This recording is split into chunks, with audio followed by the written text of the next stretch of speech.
मैं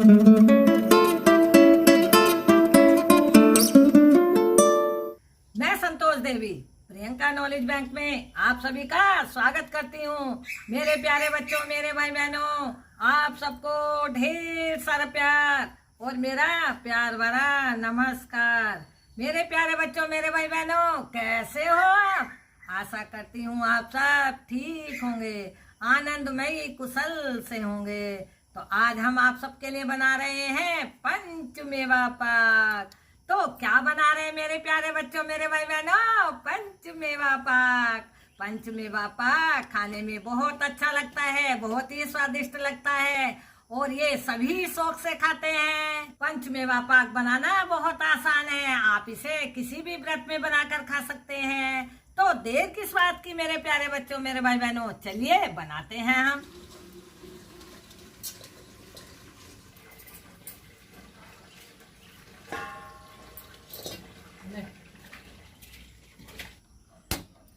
गैस जला दिए, गैस जलाकर कढ़ाई रख देते हैं। एक छोटा चम्मच देसी घी डाल देते हैं। ये 25 ग्राम बादाम है, इन्हें क्रिस्प होने तक तल लेते हैं। 25 ग्राम काजू, इन्हें भी बादाम के साथ क्रिस्प होने तक तल लेते हैं।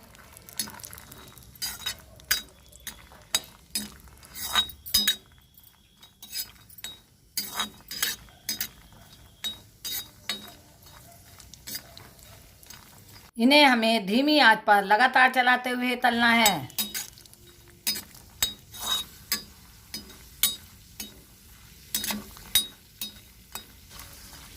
ये फ्राई हो चुके हैं, अब इन्हें हम निकाल लेते हैं।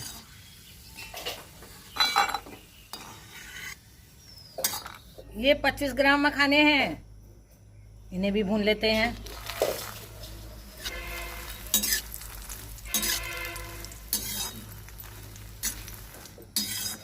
मखानों को हमें अच्छा क्रिस्पी होने तक भूनना है।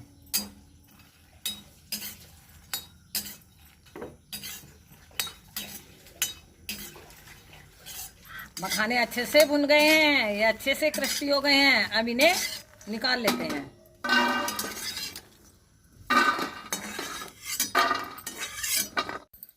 कढ़ाई में थोड़ा सा घी डाल देते हैं।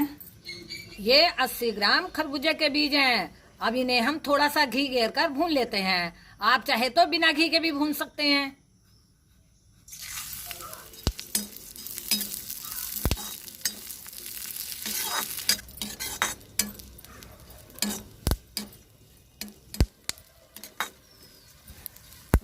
ये देखिए कितने बीज चटक रहे हैं, बीज हमारे हल्के से भुन चुके हैं। अब हम इसमें ही गोला डाल देते हैं। ये कद्दूकस किया हुआ 75 ग्राम गोला है, इन्हें भी धीमी आंच पर लगातार चलाते हुए भूनना है।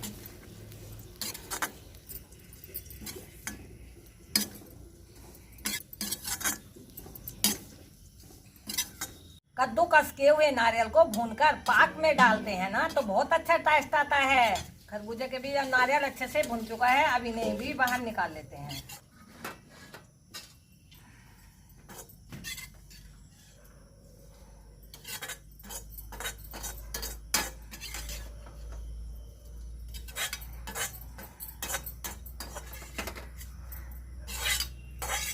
ये 30 ग्राम गोंद है, इसे हमने धूप में अच्छे से सुखा लिया था। कढ़ाई में छोटे चमचे से 2 चमचे घी डाल देते हैं। ये थोड़ा थोड़ा 2 बार में तलेंगे। मेवा पाक बनाने के लिए सभी चीज़ों को भूनने तलने में देसी घी का ही प्रयोग करें।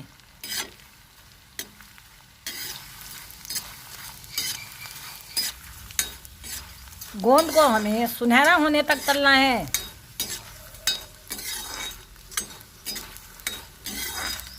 गोंद अच्छे से तल गया है, अब इसे बाहर निकाल लेते हैं।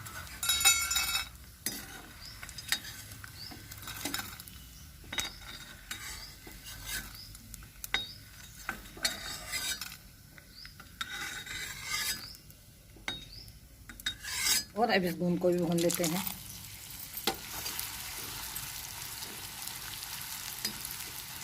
मेरे प्यारे बच्चों, मेरे भाई बहनों, आप सबको ध्यान रखना है। गोंद को धीमी आंच पे ही लगातार चलाते हुए भूनना है। तेज आंच पर ऊपर से तो भुन जाएगा, आपको लगेगा कि खिल गया है हमारा गोंद, लेकिन अंदर से कच्चा रहेगा, अंदर से दांतों पे चिपकेगा। इसलिए धीमी ही आंच पे गोंद को भूनना चाहिए और लगातार चलाते रहना भी है।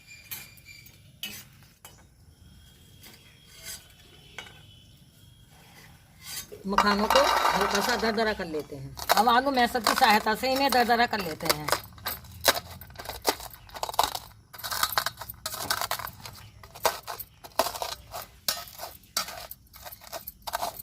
इसे हम ज़्यादा बारीक नहीं करेंगे।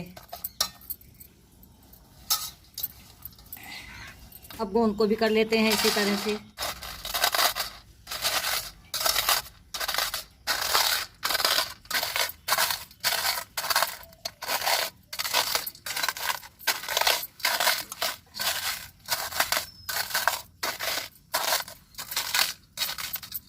इसे भी ज़्यादा बारीक नहीं करना।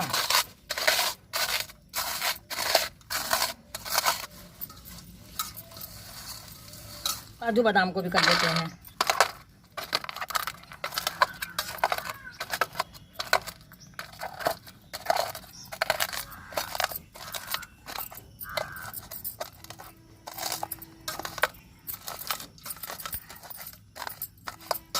काजू बादाम को भी हमने दरदरा कर लिया है। भुने नारियल और बीजों को भी इसमें मिला देते हैं।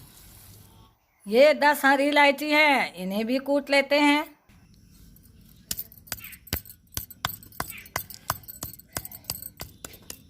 अब इनका छिलका निकाल लेते हैं।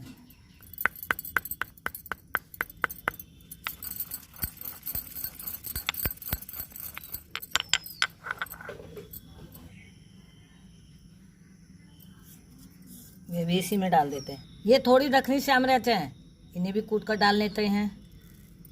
इनके डालने से पंचमेवा पाक का टेस्ट बहुत अच्छा आता है। अब इन्हें भी इसी में डाल देते हैं। अब आधा किलो चीनी की 1 तार की चाशनी बना लेते हैं। अब 1 कप पानी डाल देते हैं।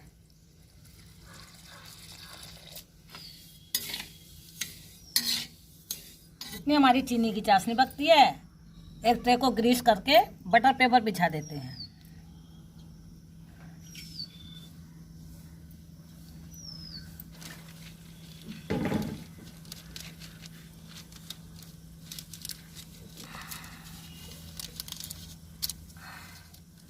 अब ट्रे में बटर पेपर बिछा दिया है, मेवा पाक चिपकेगा नहीं। इस पर भी थोड़ा सा घी लगा देते हैं। 1 से 1.5 तार की चाशनी बन चुकी है। गैस को धीमी कर देते हैं। अब सभी मेवों को हम डाल देते हैं। भुने सभी मेवों को डाल देते हैं।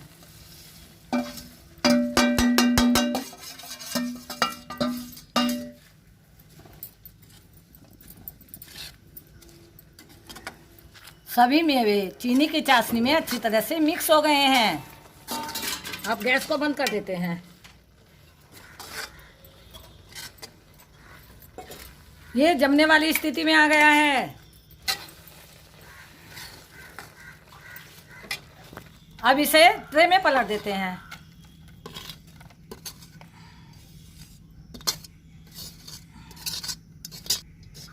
और कोंचे की सहायता से फैला देते हैं।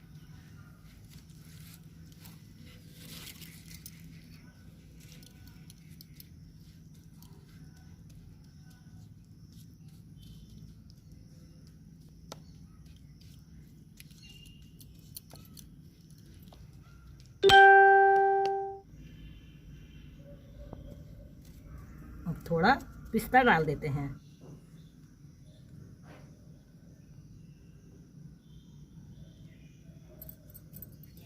अब इसे थोड़ा सा ठंडा होने देते हैं, फिर कटिंग के निशान लगाएंगे और जब बिल्कुल ठंडा हो जाएगा तो इसके पीस निकाल देंगे। ये हल्की सी ठंडी हो चुकी है। अब चाकू से इस पर कट के निशान लगा देते हैं।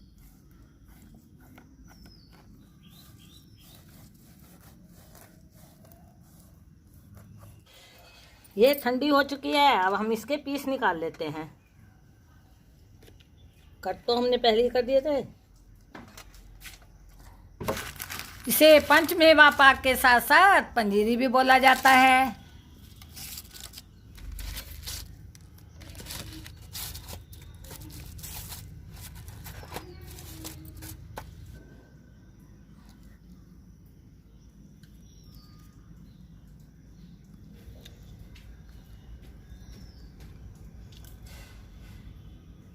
मेरे प्यारे बच्चों, मेरे भाई बहनों, पंचमेवा पाक बनकर तैयार है। पंचमेवा पाक बहुत ही स्वादिष्ट बना है, बहुत ही अच्छा बना है। तो देर किस बात की मेरे प्यारे बच्चों, मेरे भाई बहनों, जल्दी से किचन में जाइए, बनाइए, खाइए, खिलाइए और अपना अनुभव प्रियंका नॉलेज बैंक पर शेयर कीजिए। कृष्ण जन्माष्टमी पर पंचमेवा पाक बनाना नहीं भूलना, जरूर बनाना और भगवान जी को भोग लगाना। मेरे प्यारे बच्चों, मेरे भाई बहनों, हमारे चैनल के सदस्य जरूर बनना, हमारे वीडियो को लाइक करना, कमेंट करना, शेयर करना, हमारा हौसला इसी तरह से बढ़ाते रहना। अगले वीडियो में फिर मिलेंगे नई रेसिपी के साथ। खुश रहो, आनंदित रहो। Bye bye.